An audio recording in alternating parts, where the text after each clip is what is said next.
Kasi pag gumalaw ang Kongreso natin doon sa tatlong impeachment complaint at inendorso yan sa Committee on Justice, then lalabag sila sa one-year rule.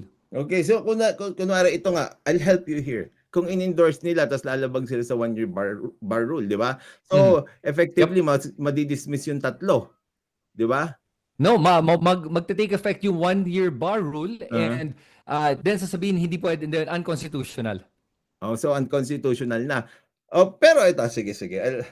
Hindi ako magtatanong. I'll answer your question. Ito yung Sure. ito kasi yung sinasabi mo na naman. May conflict na naman kasi doon sa nagke-create kayo ng conflict doon sa mga lugar na walang conflict. Okay? Kaya nga yung Supreme Court sinabi niya na kapag nangyari yung mga ganyan na pagkakataon, mati-trigger yung one-year bar rule. Do you understand now? So parang ganito lang, no? If you are setting up rules, parang meron naglalaro kayo, mga bata kayo, naglalaro kayo, okay? Tapos yung